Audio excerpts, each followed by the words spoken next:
Did you like that? We are back. It is episode 122 of the Metal Roundtable. I am Metal Rob, and with me, as always, is the great Carcass John. And now new and improved, also including the great.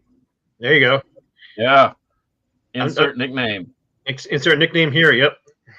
Yeah. That was a good nickname, huh? That is a good nickname. So, yes, we are back. And anybody get any shout-outs?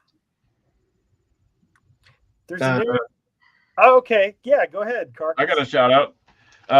Actually, I got two. I got a shout-out to you for getting me my Stone Trip CD. Yep. Appreciate that. Fantastic. Very much enjoyed it. You were kind of... You were under the weather for a whole week. I didn't expect to hear anything from you. Then this was a nice little ditty that showed up in the mail. And I want to shout out a Japanese store, record store, Inoxia Records in Tokyo. Those guys are really cool.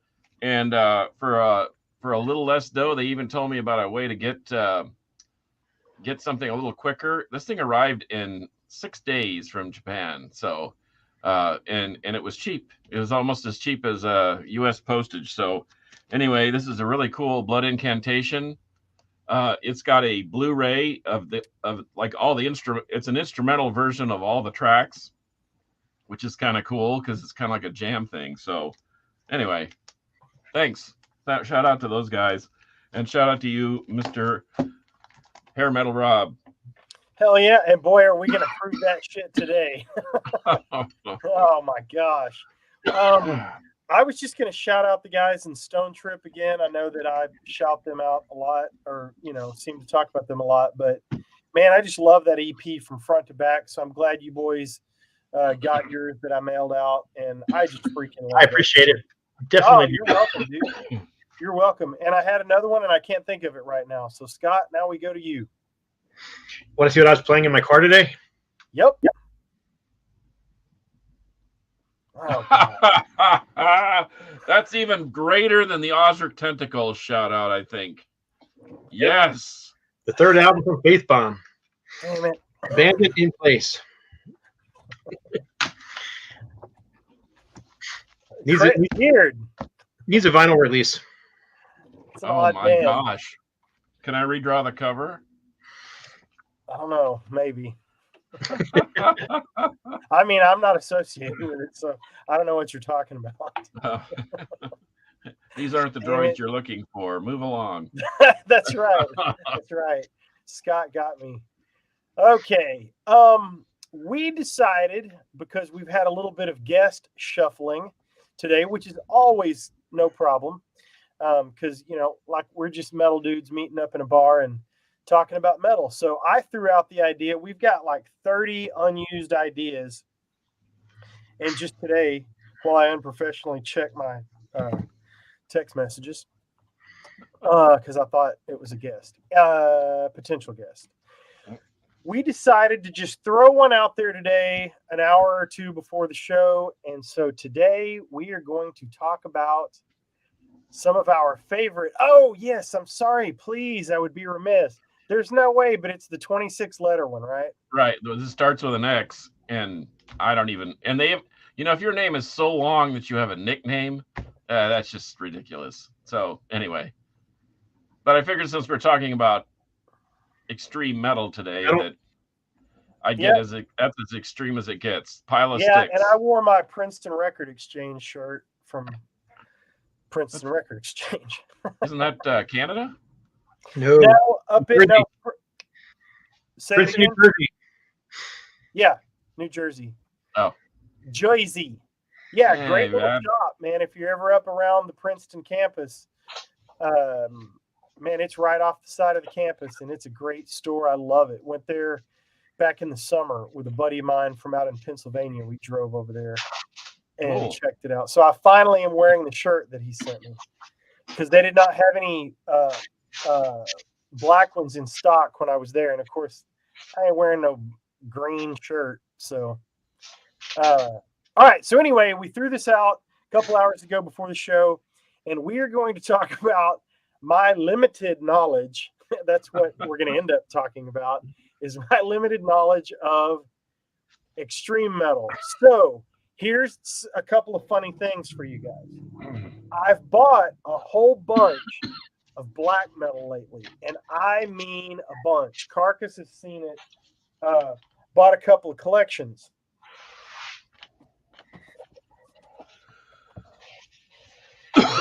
Oh my gosh, that is black, all right.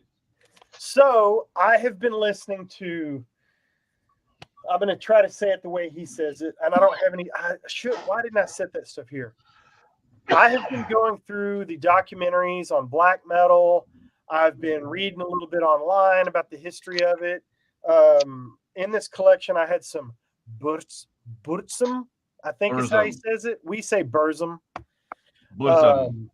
There was some, what's that? Bazoom? The Bazoom? Burzum or something is the way he says it. I don't know. Anyway, I'm going to continue to prove myself an extreme metal idiot. But there were all the big hitters. Dark Throne, they were all in there. And so I've been checking some of that out, and I don't know enough about it to include anything here.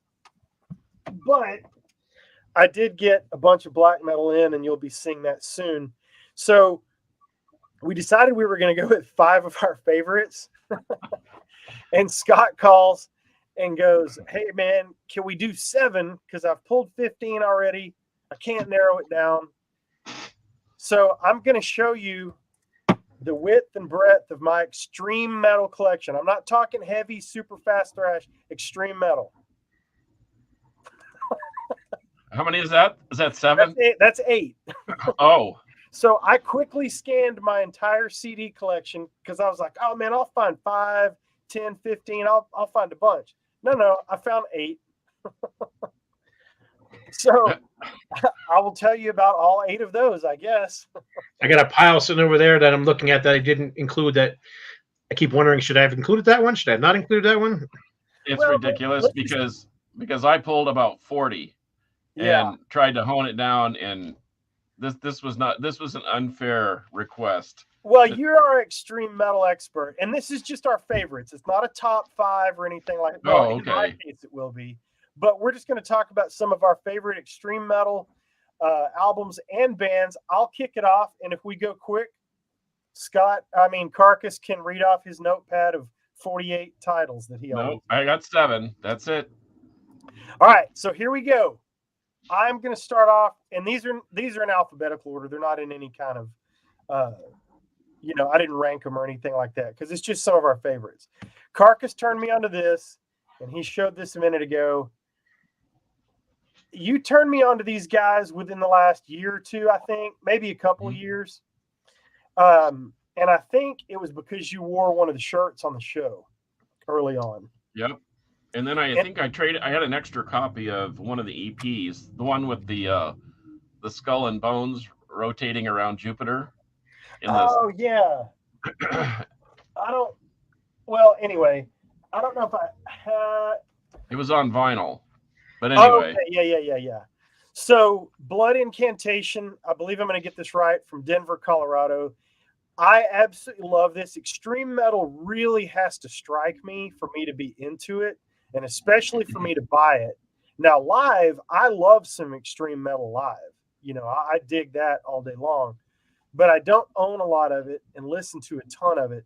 So, Carcass, you can better describe this than I can, but to me, this is some pretty traditional doomy death metal, but it's atmospheric, and then all of a sudden you're off in some Middle Eastern part, Well, Paul Riedel, who's one of the guitarists, also he's in a German ambient band that's like Tangerine Dream called Hovercraft, and so you're going to hear some of those truly spacey elements, ambient elements, and some of the you notated the black metal thing. Some of that black metal stuff has a lot of atmospheric wind blowing, and I remember our friend Chris O'Toole describing an Opeth show as a lot of black and white pictures with leaves blowing across the road, and that's kind of how the music sounds. It has a real atmospheric feel to it. So that's where you're getting some of that. But Mind-bending. Don't sleep on it, because that thing is brutal. I mean, it's great. I love it. But the hype sticker describes it as mind-bending and intense cosmic death metal. Perfect. It does. I dig it. It does have some psychedelic elements to it also. Yep. But once again, that kind of goes with that weird cosmic atmospheric vibe. But and the artwork is just phenomenal. Yeah, I have several copies of that, and I have everything that they put out. They have a side project called Spectral Voice, which is just as equally it's a little more traditional death metal and a little less atmosphere, but it's heavy. It's really heavy. In fact, they have a new album coming out in February. And I think the atmosphere is what turned me onto this and what caught it and why I bought it and added it to the collection. So anyway, the first one on my little stack is Blood Incantation. What say you, Carcass? Well, I kind of misunderstood. I was looking for my top picks, but then I just went, you know what? This is what I've listened to in the last couple of weeks, and so that's what I'm gonna do. Funebrarum from New York. This is one of my favorite. The Sleep of Morbid Dreams. Once again, it's heavier than Blood Incantation, but it's got some kind of funeral doom atmospheric moments. But this thing is a skull crusher. So if this is probably more traditional death metal with a few squeamish little ambient parts, but like I said, get your mouthpiece out, because this thing is a headbanger right here. So The Sleep of Morbid Dreams by Funebrarum, and it is bone crushing. Awesome. Scooter, you're up. Well, I had a hard time paring it down, so I just pulled some of the ones that were just absolutely, like the first ones I thought about that I absolutely love, and the very first one I thought of was Amorphous Tales from a Thousand Lakes. It's heavy, it's brutal, it's got grinding vocals, grinding guitars, but it's also melodic at the same time. It's got melody and it's got hooks and memorability. That's kind of what I look for. I mean, when I think of extreme metal, I kind of think beyond thrash metal, because thrash is extreme, but I'm thinking beyond thrash. So I didn't include any thrash. Everything here is mostly death metal or beyond. So, but anyhow, I pretty much like a lot of the Amorphous stuff. I mean, they got even more progressive and more melodic as time went on. But this thing and the Tales from the Thousand Lakes has always been one of my favorite albums, one of my favorite straightforward death metal albums for sure. What was this, 1980 something, 1990 something? 1990. I think it came out with Therion and Sentenced, and the Gothenburg sound was just churning through our brains. 1990, the copyright on the back, but yeah. Brutal record with melody. It's kind of cool. Yep, I just enjoy the melody part of it as much as I do the heaviness, and I don't know. For me, when it comes to extreme metal, if it's just fast and brutal for fast and brutal sake, and it gets boring real quick to me. Yeah, Justin, I agree with that. Hey, Justin asked what makes it extreme. That is a good. If you need a mouthpiece, shut up, Fraser. Go back to listening to. I can't even think of anything funny. Enough's enough. Winger. Yeah. But I mean, to me, extreme metal, it's the heavy grinding guitars, beyond the straightforward, thrash metal sound or straightforward heavy metal sound. It's got usually down-tuned guttural style vocals of some sort, or screeching vocals, or the more extreme vocals. It's not Rob Halford on vocals. You know what I mean? Yeah. I mean, I think the vocals define it the most, because you can have some really super fast, heavy thrash with some pretty standard vocals, but death metal and black metal to me are the two main extreme metal, along with grindcore. You mean kind of like this, like right, brutal ripping thrash metal with grindy vocals? Hey, wait, that's because the guy that's singing is in a grindcore band, Dave of Death. This is well, and I hate to cut in line, but this is one of my favorite. My favorite. It's kind of a hybrid. It's not really. It's not really grindcore. It's not really thrash. It's not really death metal, but it's like a cacophony. It's like all three mixed together, and it rages. I mean, this is a circle pit. This is an H-Town circle pit bleeper because it's brutal, and I love it because it's fast, and it has the heavy vocals and the grindy vocals, and just the riffs. A twin guitar tack that will just savage the crowd. That's Let me awesome. let me ask you two guys a question when it comes to extreme metal. Rob, we worked on just recently that Sleeping Giant release for Retroactive, which is releasing on vinyl and CD. Would you consider that extreme metal? To me, that's just pretty much straight up hardcore. Which one? Sleeping Giant. To me, it's fast hardcore. Yeah. Yeah. I was just curious. And then what do you guys think? Do you consider metalcore to be an extreme metal? I don't. You mean like Carnifex and Pathology and I'm talking about all the metalcore crap that everybody's into in the last 10 or so years. like Motionless and White and garbage like that. I mean, music like that. Yeah, I'm of the same opinion. I went to a festival out in Chicago, and they had multiple tents scattered everywhere, all over the place, where all these bands are playing. And my band happened to be playing there too. But I decided to just take a walk. And as I'm walking down this road, listening to the tents, I swear the vocalist was the same vocalist in every single one of those bands. Mm-hmm. I don't know how he was doing it, man. I don't know. He must have his mic must have went to every single stage because it really did sound like they all had the same guy screaming. I call it the pissed off drill sergeant yelling at a lazy cadet style vocals. Okay, I like it. Well, we'll move our stacks along here. This might be, I don't know if it's my favorite extreme metal album of all time because I think that's going to be the next one. But I have not seen this band before. When I was at had the Metal Swap meet in San Diego a couple summers ago, the singer came wandering into my record booth, and I had no idea until my buddy Martin next to me came out, started talking to him, and we, just kind of stood there and shot the shit for a minute. And that was Travis from Cattle Decapitation. Oh, man. And Martin has told me about these guys forever. He also turned me on to Vader back in the day. But he told me over and over about Cattle Decap, and then my buddy Mike was into them. So I knew about a couple of their albums, but I didn't know how long they'd been around. I knew they'd been around for a while, but when this came out, I checked out a couple songs, and this was a day one purchase for me.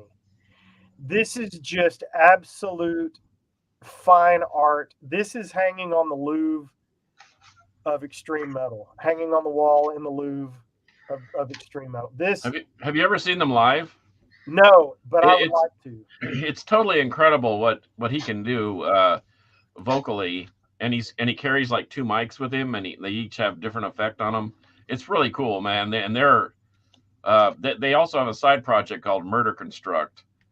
That's quite tasty too, and as far as being extreme, and in a little different vein than Cattle Decap, but those guys are right up there on the top of the heap. Oh yeah, and if you're an extreme metal fan, I think that they ought to issue this. This is your Frampton Comes Alive of extreme metal. Everybody should have this. They should just issue this to you. If you like extreme metal, there should just be millions of copies out there in the hands of all the extreme metal fans.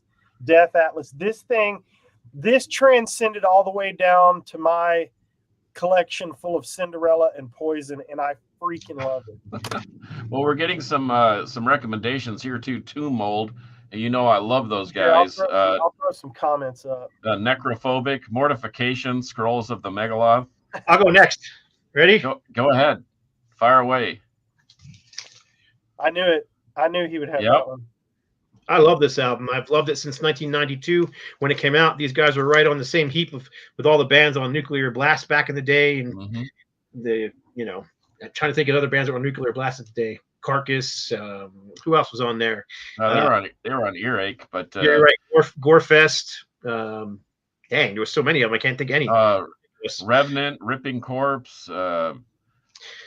Anyway, yeah, but the drumming on this thing is just outrageous. I mean, Jason Sherlock is a beast. Just incredible.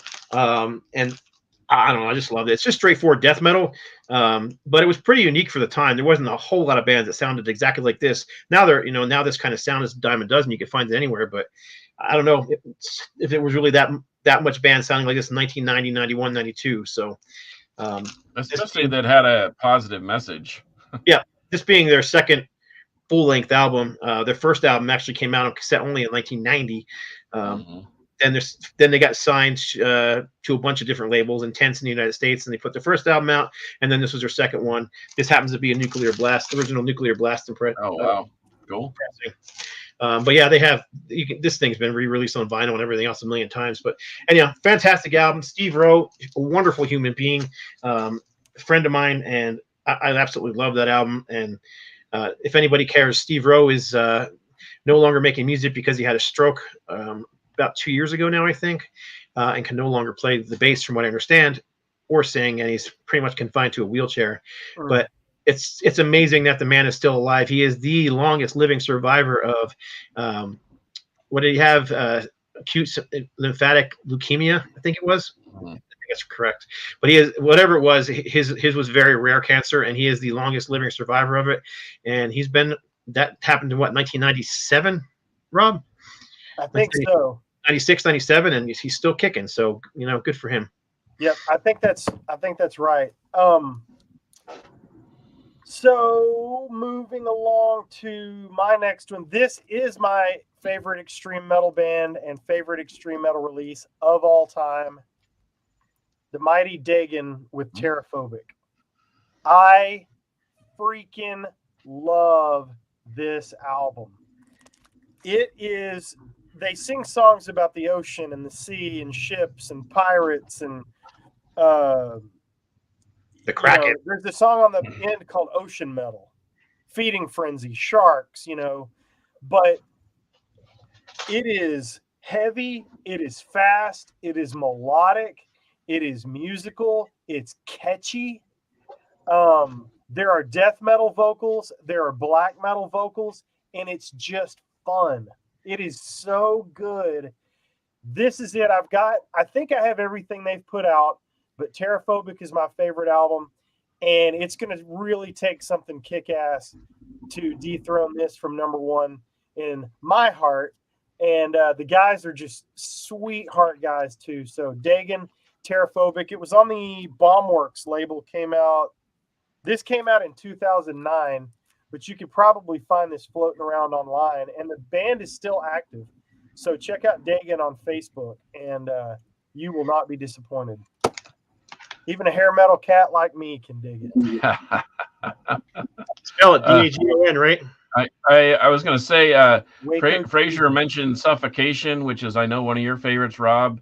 We just talked about that. And Immolation, who's going to be here in Dallas soon. And one of the bands on that bill is Mortiferum from Washington, from Seattle. And these guys, that once again, this is kind of in the same vein as Tomb Mold and some of the newer kind of funeral doom type, Cerebral Rot, Blood Incantation. Anyway, this is one of my favorite records. Disgorged in the Psychotic Depths. And it's real trippy. It has a trippy element to it, kind of like Wharf Lurch, which is like swamp death metal, funeral doom weirdness. But I don't know, Mortiferum, you can't go wrong. They just released a new album called I think something in Torment. And anyway, I can't wait to see them. They're going to be here in next month, I believe. And so I'm provided that everything pulls off, but they pull the tour off. But anyway, Mortiferum, can't go wrong with them. And if anybody wants to know, I mean, death metal especially is alive and well, and probably more extreme than it ever has been. So, but anyway, so Carcass Immolation should be a pitch man. Did I know I didn't get paid? Hey, I just Man, looked up. Tony is coming up with some great ones. I've never heard of bear mace. I haven't heard of bear mace, but I've heard of a couple that he's mentioned, so I'm going to have to check some of this out. Go I ahead. just looked up that Dagon. I just looked up that Dagon Paracobic on Boone's Overstock, and they have copies for $11. Oh, So, nice. On vinyl or on CD? It's never been released on vinyl, so CD. Oh, oh, Grave. There's another one. I don't think along with your I don't even think you can Amorphous. talk about extreme metal without talking about this band, because they were like one of the original extreme metal bands. I was gonna pull that. In fact, they are mentioned in one of these documentaries that I was talking about as one of the founders of extreme metal or death metal. I consider them a thrash band still, but I was gonna pull one of those because I've got their first. Got them all. I was really pushing, trying to figure out which one I wanted to show, but I ended up going with individual thought patterns because it's very proggy. This one is. It's still very, very heavy, very extreme. The guitar playing is everything on here is extreme. I mean, the bass playing is even. Isn't that Gene Hoglan, our buddy, yes. playing drums? Yes, it is, and I believe it was. What's the guy's name on bass? I got to look it up now because it's going to drive me crazy if I don't. Steve DiGiorgio. There you go. That's who I was thinking of. And is that Paul Masvidal on the other guitar? I'm looking her up now. And Gene Hoglan has left Testament. Yes, he has. Yes, he did. See, I guess the Dark Angel thing's taken off. I don't know. He said he had some other stuff going on and the schedules weren't going to line up, but everybody was all happy and it was all good. Okay, so it was actually Andy LaRocque on guitar. Oh, Andy LaRocque. Jeez. Wow. And Gene Hoglan, Steve DiGiorgio, and Chuck on this one. So this is a really cool reissue. It's got, I don't know if you can see it in the thing or not, but it's got all the red is what do you call it? Foil stamp, red foil. Yeah. So anyhow, cool, I like all the death stuff. I mean, they started off just raw and crazy and unlike anything that was really out there, save for maybe Possessed, but they just got better and better and better, in my opinion. Well, by the time they had released their third album, they had pretty much sold more records than all the other death metal bands combined. It was kind of a weird stat, but that was early on. Disma. They're another killer band. Way to go, Frazier.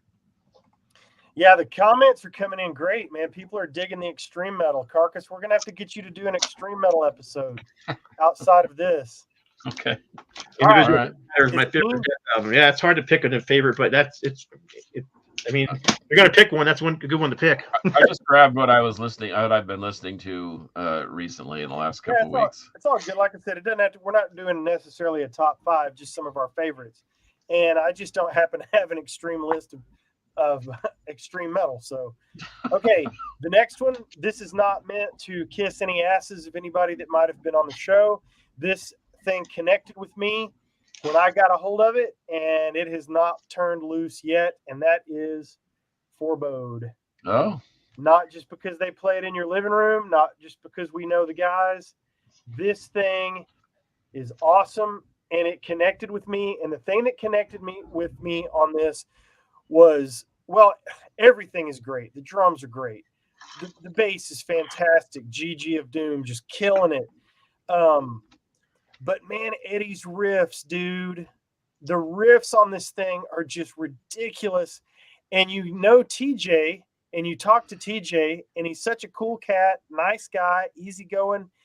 And then he just like there's real out this extreme doomy death voice, and it's just amazing. So Forebode, they're on Bandcamp. They've got some stuff out, including Pit of Suffering. Yeah, I've got up there on tape. I should have pulled that one too. There's real emotion on both those albums. Yes, and that's what I dig about it, man. It's so Forebode. We love those guys, but this album is crushing. That's the first one, right? Yeah, that's the first one. Yeah, I need to get that one yet. I really like the second one. I liked it so much it made my top 5 for 2021. And I've got a couple of copies of it because I think I broke a rule even because I don't usually show EPs. So I was like, I don't care. I like this. It's my list, and I'm putting it in. I think I had it in number 3 or 4. I can't remember now. I think one of them, they both, the artwork is the same, but one of them's got bonus tracks on it. Yeah, it's got 2 extra tracks. But go to Bandcamp, check out Forebode, and pick up anything by those guys because it's top notch. Yep. Carcass. Well, here's another one. In fact, can you read that logo? Of course you can't. This is Of Feather and Bone. That's the name of the band. I believe they're Canadian, but Sulfuric Disintegration. I mean, if that doesn't just give you an image in your head. But once again, this has got some funeral synth. It's got melody. It's got crushing riffs, gurgling and gargling, as our poser Mark would say down in Houston. And then fast riffing. And once again, man, I'm into the stuff that actually has a riff, like you said about the Forebode. There's a lot of elements coming together, but it's all held together by the riff, and that's what you could say about A Feather and Bone, especially on this release. I think they've got 3 releases out. I've got 2 of them, but anyway, crushing stuff. I mean, this is as heavy as it gets, without being mortiferum or blood incantation. I said it again, Tony. And Mark's posting up that he just released Rotted Death on his channel. Throw a link up in the comments if you can, Mark. Yeah. Or share it on the Facebook page. And he's up really late because that's coming from Melbourne, Australia, right there, brother. Okay. Yeah. Mark Massacre. Yeah, throw some links out on the Facebook page or on the YouTube comments or something so people can check that out. All right, let's see what Fraser's got to say here. Glam, bro. All right. Oh man, Incantation. That's another brutal one. Who's next? I guess that would be me, right? Yep. Do it. From Canada. 3rd album from Beyond Creation. Again, might see a little bit of a theme here because I tend to like the more proggy stuff. This is definitely proggy. It's hard for me to describe it. I mean, it is death metal, but man, it's got melody in it. It's got hooks in it. It's got some extreme playing in it. The bass player plays a fretless bass, and you can hear that's just he's just as Steve Harris is to Iron Maiden, and I can't remember the bass player's name. Hugo, I can't even pronounce his name. Hugo Doyon Coralt plays a fretless bass on here. He is to this band what Steve Harris is to Maiden. He just plays such a vital part in the band's sound.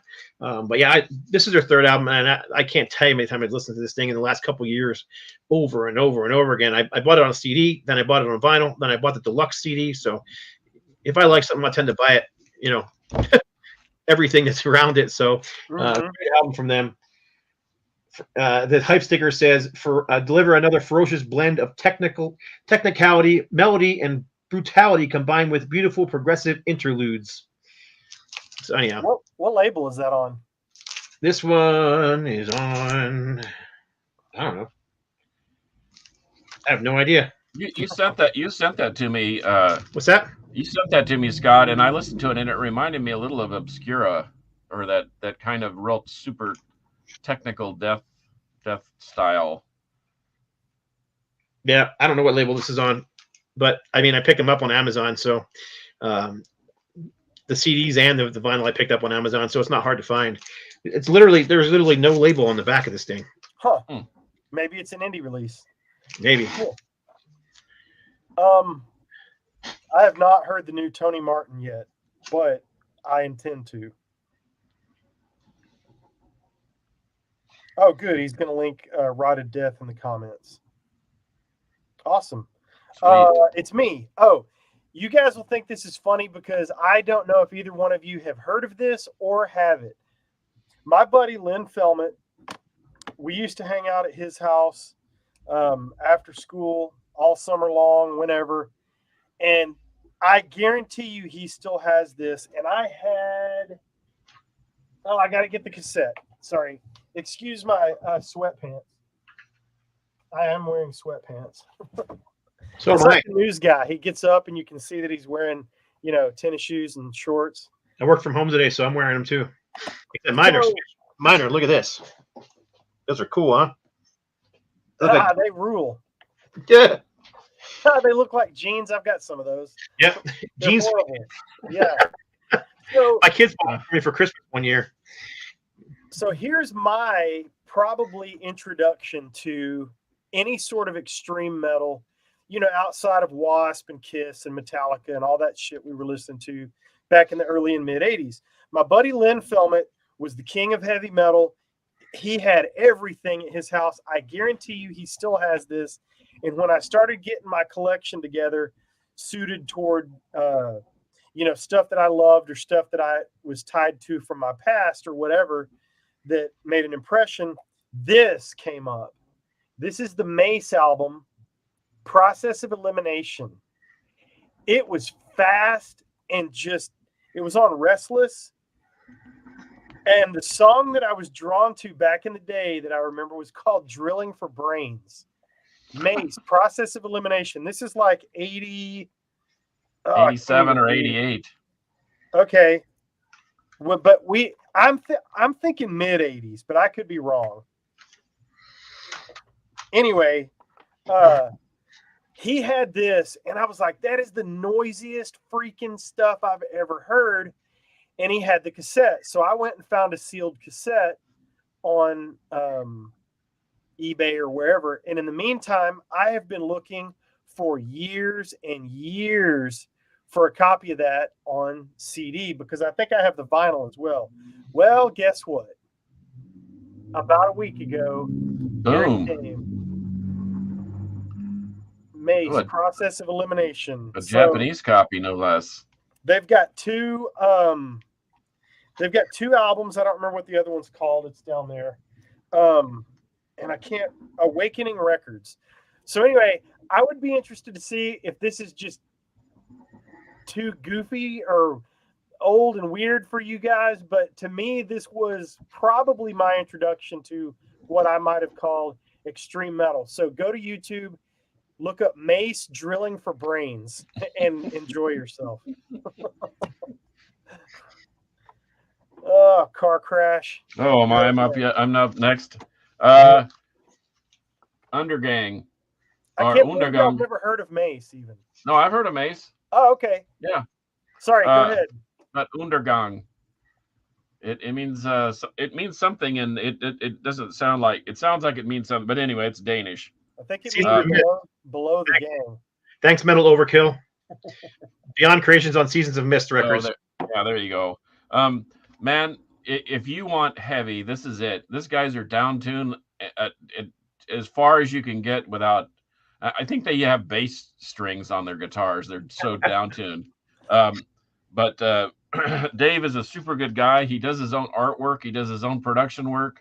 And I actually got to see them. And I think Fraser was there. It was in Houston. It was with Blaspherian, Oath of Cruelty, or PLF. I mean, it was a circle pit.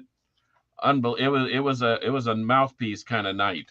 But Undergang is super, super heavy. It's got some fast riffing. This is more traditional death metal, but it has some real creeping, slogging, slow parts in it. And he sings in Danish, which is kind of fun, but not that you would be able to tell anyway, because it is like the gurgling and gargling style that we've come to know with extreme metal. But Undergang, yeah, that's a good band, man. I got my Undergang. You got to check out Undergang. They're real good. Don't ask me what it's called. I can't speak like that. Gargling razor blades? No, it's like Iundahents auf Doden. I know Doden is death, so but that's all I know. You did pretty good, man. Sounded better than I would have done. But Undergang, Great, buddy. killer band, and super, super nice guys, especially Dave, the kind of the leader, some main songwriter, guitarist. I can't believe John hasn't shown anything from this band. You know what? Once again, when you said 7, I just said, forget about it. I'll just grab what I've got here in the stack near me, and but I love Heartwork. But I'll tell you what, Necroticism Descanting the Insalubrious is it for me. That's where they sort of went from a putrid pile of mess of music into something a little more melodic. That's when Michael Amott of Arch Enemy joined the band, Right. and Heartwork was kind of the culmination of all that. Yep. I need to get that album on vinyl yet. It's on my want list. But yeah, that thing is it's got elements of both of those. That is the true crossover record. But yes, Carcass was extreme. I love everything about this album, from the album cover art to the everything about this album. Is, I mean, it again. I guess I see a pattern here: melodic, technical hooks. It's got all that stuff that I kind of look for in music, but it's still extreme and brutal, and it's got the guttural vocals. What do you say? Well, what I really like about Heartwork is, once again, it's one of those albums that kind of defined the band, and it kind of pushed them into the next level of popularity. It kind of crossed over into a more, like you say, a more technical crowd. But their more recent record, that Torn Arteries, is like Heartwork, except a little faster and a lot more solos and stuff. It has that same. We never heard Carcass. I've never heard Carcass. Oh, dude, you got it. You would love Heartwork, man. Make a note. Wait a minute. I'm pretty sure. You have never heard Carcass. I'm pretty sure I've heard of the albums. Here's what I've heard. Okay. I am speechless, and that is hard to do. I've heard Dio. Okay. Okay. Well, we need to change that. Dude, you'll love Heartwork. I've heard Foreigner. Come on, man. It's one of those albums that any people who like Dio and Foreigner even like. It's just that good. It really is. All right. Well, set me up, Carcass. I'm gonna set you up. I'm gonna put you. I'm gonna do like a Clockwork Orange Part 2.0, and I'm gonna tape you to a chair, tape your eyes open put your toothpicks on your eyes, and I'm gonna force you to listen at high volume. I need to come play pool, and we'll listen to Carcass. Bring it on. All right. So you're up, Rob. So check it out. I can't say that this is one of my favorite extreme metal albums because I'm not sure how to process these guys. But Carcass, you're going to know exactly who I'm talking about. Napalm Death. Oh my gosh. So you and I have seen these guys together twice. Yep. And I picked up this was the only thing they had at the merch booth was this 2 CD set. I don't know if this is a best of. I don't know if it's B-sides. I have no idea what this is. It's exactly what it is. Is that what it is? Kind of a best of? Best of, B-sides, stuff that didn't make it to records. Oh, okay. Because I am so ignorant about Napalm Death. It's not even funny. But I know about the legendary, Scum album, and you want to find it on vinyl and all that. But I just picked this up at the merch table because it was all they had. But seeing these guys live is freaking game-changing. And what did I tell you? We're sitting there at the table, and I said, you're about ready to get your dome lopped off. And you said, oh, I don't even know anything about it. Napalm. I said, just fasten your seatbelt and plug in and hang on because it's about ready to get ugly in here. And you loved them. Dude, so good. And they're coming back again with somebody. It might even be Cattle Decap. I'm going to go. It's Arch Enemy and somebody else. Super nice guys, too. I saw them playing with Creator, and after their set, they destroyed the stage. And then, while Creator was there, they came out and were talking to people, had them sign my CD, which I just happened to have in my pocket. And super nice guys. But I didn't put them in my list, but I remember when this thing came out originally, what was it, 1988, 89, somewhere in that area. And I remember my roommate bought it and he put it on the turntable and we were listening to it. I'm like, Man, if music gets any faster, it's just going to be one continuous tone. That's what that album made me think. You know, it's just going to be. It's going to be. You remember, you used to pick up the phone, you hear that. That's what I. Can you get any faster than this? Well, they have gotten faster than this, but man, back in the time, this thing was like, what the heck, man? I went on a Napalm Death bender over the holidays, and I just put everything that I have on a sound, like a what do they call it, like a listening list or a list or whatever, like a Spotify list. And dude, they riff like nobody's business. And I, you know, when you have a great guitarist like Jesse Pintado as a second guitar, and he, as we know, unfortunately passed away, and they stayed with just one guitarist, and I thought, hey, can Mr. Harris pull this off? Well, yes, he can. And I love Napalm Death. They're one of my top. I don't know. They might even be an island. You know, if it's metal island only, it won't be Osric Tentacles that go with me. It'll be Napalm Death probably. Well, Barney is just a truly great frontman, and he's a cool guy. Yeah, Very nice. I love seeing them live. I admit, you know, because of what I normally listen to, Napalm Death is a tough listen for me sometimes. I don't mean that it's bad or anything like that. I'm just not educated in the ways of these guys. And so this is my only example. So if there's a couple things I need to check out, you know, inbox me or something, because I'm perfectly willing. Which one is that? Inside the Torn Apart. Yeah. Okay. It's brilliant. Smear Campaign, Time Waits for Nobody, all those, man. You can just. Okay.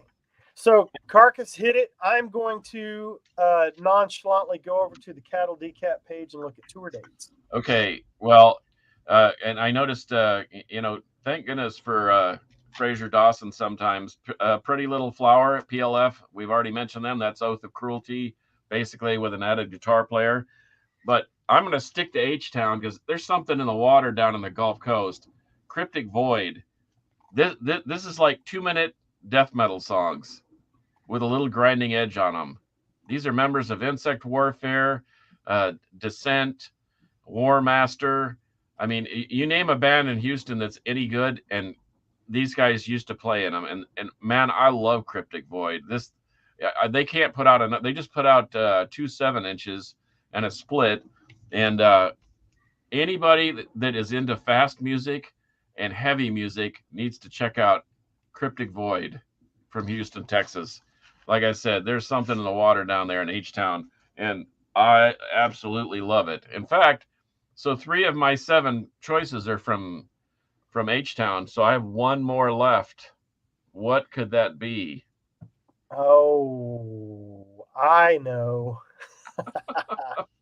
I think I know. So, by the way, Carcass, February 15th, now it's a Tuesday night. Mm-hmm. Cattle Decap, Creeping Death, Extinction AD at Amplified Live. Whoa, that's a solid bill. Is it inside or outside? I don't know. The inside venue was pretty cool. We saw our friends from Macabre and Inhuman Condition, and a band from Chicago called Crusadist, with a local meat market murderers, Death Demon Seed, opening up for him, and it was the inside. It was at the inside part of it. It was pretty cool. Man, as huge as the Black Dahlia murder is, I have not heard not a single song. Their first 2, Unstoppable, Nocturnal is a really, really good one. I think Tony's going to take me to school with all these bands. Yeah, well, you're going to get a pool lashing of Carcass and Napalm Death. Who was up? Man, Scott. Go ahead. Coming in from Norway, this is their last album they put out. Very much different from the black/death stuff they did in the beginning, but this is the self-titled album from Extol. Oh, wow. I describe this album as if Yes played death metal, it would sound like this. Mm-hmm. Very proggy, very progressive, super heavy grinding bass. The bass in this thing is just awesome. Again, I don't know what it is about the bass, but there's several of these where I've pointed out how much the bass is important to the sound. Again, the bass is important to the sound here. A lot of death metal, I think, the bass is just buried in a mishmash of guitars, but in here it's very separated. And well, you've heard this one, right, Rob? Yes. Yeah. Isn't that one aren't you working? Did you work on that one? I did not. I did work on their album that came out. I don't know. I think it was their 4th or 5th album that was on Century Media, and that is getting a gold disc reissue on. Okay, that's what I heard. I think on Works Records that I worked on, but yeah, that one is more thrash influenced. This one here is definitely returned more to the death metal sound, but still very proggy. Well, to your point about the bass, no, the bass is really. Think about like Cannibal Corpse. Nobody's mentioned them. And I don't want to just jump the gun here, but think about Alex Webster and what his bass sound and bass tone has done for the scene. I mean, before Corpse Grinder even opens his pie hole, that's Cannibal Corpse, because why? Because of Alex Webster's bass. So I love that bit of art right there. That is kind of cool. But yeah, if you haven't heard this one, it's fantastic. It's really good. Like I said, these guys are from Norway. This was the last album they recorded, so it was back in 2012. I can't remember, 2013, something like that. We got a couple of spammers on here. Spammers?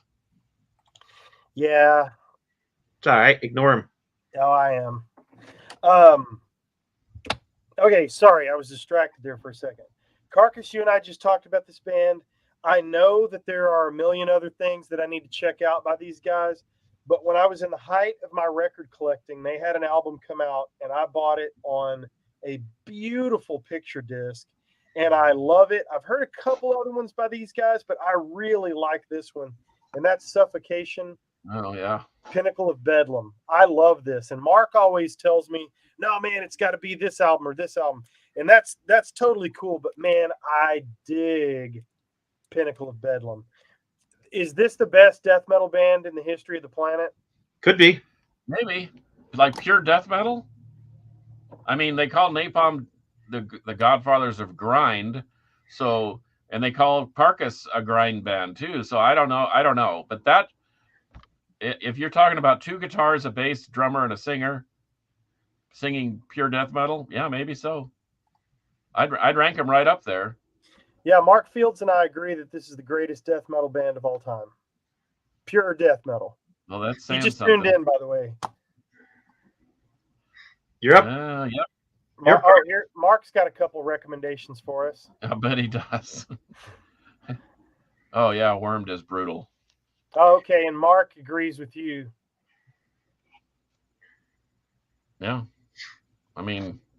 Yeah, they're brilliant, man. And I don't have a single Cannibal Corpse CD, not one. I know. I'll fix it. Do they have a best of? Do they have a greatest hits? No, because they don't have hits. They just have great songs. They have songs that hit you. That's true. And split you in half and pull your teeth out. Oh, Cemeterian. There's another one, Fraser. Cemeterian from H-Town. I told you there's something in the water down there. Well, I'll just get this out of the way. How about that? I knew that's what you were going to say. Yeah, these guys, you want to talk about extreme. And I got to see these guys play in a record store with about 100 maniacs standing inside and about another 80 to 100 standing outside. It was unbelievable. Once again, down in Houston. But Insect Warfare, the reason I love this album in particular, it's everything they've ever done. Everything. 7 inches, tape releases, live stuff. It's everything. It's like 3 or 4 records. 1, 2, 3. Yeah, and a DVD. And it's the same label that brought us the Gamma Side box set, FOAD or whatever from Italy. But man, I love Insect Warfare, and I know it's a mixed bag, and I hear you talking loud and clear about being able to buy into it enough to listen to it. And this is not for daily listening. This is for when nothing seems to sound good. You just drop this in, and then all your fears and all your troubles and all your all your bills and everything just goes away. just gets ground up and spit out. So Goat Horror from New Orleans. Yeah, we saw them open for Venom Inc. Did we not? Yes. Yeah, and they were great. I've They never were seen great. them. I've never seen those guys put on a bad show ever. That was the only time I saw them, and they were fantastic supporting Venom Inc. on the Ave tour. They were really, really good. Isn't that with Toxic Holocaust too? Was that? I believe so. That was a wacky bill, but Where do great people come night. some of these names like Goat Horror? I mean, I know who they are, obviously, but I'm just saying, these guys just sitting around one day. What are we going to call ourselves? Dude, what about Goat Horror? That would be awesome. Whatever. Their pen looks badass on my shelf. Yeah. Ooh, Cryptopsy from Canada. I like that choice. Named to me, I don't know why, but Goat Horror. No, I like it. Yeah, not something you'd wear to the church basketball game. I know, Tony. I know. All right, last one. I like Cinderella, Tony. Oh. Come on. I like Cinderella. All right, my last one. Scott. My last one is, again, very technical, progressive, not pandering to people who've been on this show before, and I'm not really trying to self-pander either, but I absolutely love this album. It was my number one for 2019, I believe. Madras. Oh, yeah. Charring the Rotting Earth. This album it's just it is freaking awesome. It's specifically the title track, the last song on here. My gosh, that thing is awesome. I love the mixture of the symphonic elements mixed in with the extreme brutal music and the thrash riffing, and I love Tanner's voice too. He's got it kind of falls in between the thrash and death metal sound. It's not really, I don't know, it's not really death metal, but it's not really thrash either. And then there's like Pulverized, that song Pulverized on here. It almost sounds like a death metal band playing a punk cover. But anyhow, I love this album. It's absolutely brilliant. Love Madras. So looking forward to the new album they're working on now. What is that one that Mark Fields is talking about?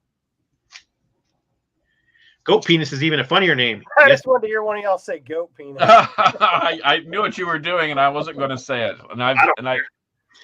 And there's one that's even worse. Well, I don't know if it's worse than Goat that, but anyway, we'll just leave it alone. Okay. Thanks, Mark. Way to go. So, what was the word that Carcass said that one time? Carcass did not say that. Multi-pussy. He did not say that word. Yes, you did. Okay, I just no. Oh man! I cannot wait for the judgment day to come, because I'm going to have him run that tape, and then I'm going to have someone up there, whoever it is, splice it and put it on a loop inside your head for all eternity. Bring it, Rob. So, one of the things that I do like about some of the extreme metal bands is some of the funny tongue-in-cheek stuff they did. I bought a CD collection, and there was something in there called Anal Trump. And of course, I had to grab that and listen to it. And it's a bunch of, I'm not going political. I will not do it. We don't talk political. We don't talk religion. That's not what we do here. But a funny dig on anybody is a funny dig. And it was songs based on some of his quotes and stuff. And oh my gosh, it's hilarious. So anyway, Anal Based Trump. on whose quotes? Huh? Based on whose quotes? Donald Trump. Oh, Trump. Yeah, former president. It was, oh my gosh, it was so funny. So check out Anal Trump. Also, Anal Vomit. Yes. They're from Paraguay, or they're from South America somewhere. Mark Fields is always here to help. And they have I guess I'm going to end up the show because I've got one last one. What? You have more to show? Just one. On the extreme metal? Carcass, I owe you for this, and I will be forever grateful. And you can say it as I say it and lift up the album cover. If Pink Floyd played death metal. Turbid North, baby. Oh, dude. This thing, it's called Eyes Alive. Turbid North, Eyes Alive. It's, oh, dude. I don't even know what to say. Did I say it correctly? If Pink Floyd played death metal, it would be this. Yeah. No, you're right on. And in fact, and it's a real escape from Orogeny, which was their previous album that was just absolute. It was like Malevolent Creation meets some Swedish death metal band. Just pick your band. But this has sweeping choruses and melodies and Roland keyboard stuff and spacey weirdness, and man, I love that record. I just pulled that thing out the other day and listened to it. It was awesome. Did we lose? Did our Turbid North? Oh, I guess Scott died. Did we lose Scott? I like this anal stab. Too many anal references. Coffin mulch. That's a good one. Hey, Tony Clem did admit that he likes Cinderella, though. Hell yeah. Genocide. Shrines from Sri Lanka. Oh, okay. I'm telling you, because of Mark Massacre Aiken, I have learned a thing or two about Southeast Asian metal scene and the Indonesian metal scene and the Taiwanese metal scene and India and Pakistan and Madagascar. It's incredible the depth that metal goes around the world. What happened? I hit the button by accident. Oh, sweet. Well, that is going to about wrap it up for the take two. That about wraps it up for episode 122 of the Metal Roundtable. I want to say thank you to you guys for doing the show. I appreciate it very much. Carcass since day one, and Scott now it's been a few months, right? Has it been a year, hasn't it? It's been over a year. Yep. Yeah. Wow. Okay. So we appreciate most of all you guys for coming on and watching our stupid asses talk about whatever bullshit we come up with 2 hours before the show. We are not rehearsed. We are not edited. We just come on to talk about stuff that we love. We're just hanging out. Today, the thing that makes me happy is I'm noticing several names in the comments that I don't recognize. And that makes me happy. So I'm really stoked that people are watching. We would love it if you would share, tell people about us. And we want to hear your recommendations, man. Email us, Dropboxes, inbox us, on Facebook. Carcass is on Instagram at Carcass John Art. Because when we're sitting around putzing on our phones, I'm looking at stuff that you guys have sent, and I enjoy it. And so thank you so much for checking it out. But you guys got any parting shots? Well, speaking of Carcass John Art, Barney, we might have a new logo soon. I'll show it. Hang on. Oh, you can do that? Yeah. Well, if I can figure it out. Hang on. Okay. Well, yeah. We added an extra player. A player to be named later, and Scott's a permanent fixture now, and so we thought it was only right to include him. And I kept the integrity of the design the same, but kind of blew it up a little bit and made it look even more metal. Yeah. It's got all three of us boneheads in it.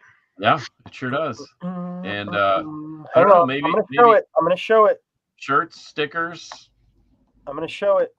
Right. Anybody has any interest, let me know. Aha! Want to see it? Here we go.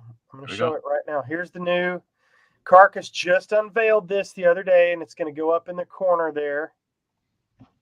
Ta-da! It's too small. Dang it. How can I? Anyway. Oh, I see it. I see it. Yep. Yeah. We'll fix it so it's bigger. So anyway, I put a Facebook post up. So if you want to see Carcass's new rendition logo with with three skulls on it, check it out. Tony, you're the best, dude. Plus you've got a kick-ass battle jacket on in your picture. Thanks, Mark. Yes, sir. Thank you for watching. We love you guys very much. Keep turning us on to bands. Keep checking in for the show. Episode 122. I'm failing horribly at that's because you're distracted, so we just need to end. Oh my God, I'm failing. That's it. Follow me on Instagram at I am Metal Rob. Follow Carcass on Instagram at Carcass John Art. Check out Scott Waters on YouTube. And now, if I can figure out what the hell I'm doing, I'll show you the closing credits and we'll get out of your hair. I'm going to do that right now. But wait, it's called we do TRT Outro New. Ready? No, you forgot something. Metal will prevail. Until next time. Yeah. Metal will prevail. I'm such a good producer. I'm awesome. You're awesome.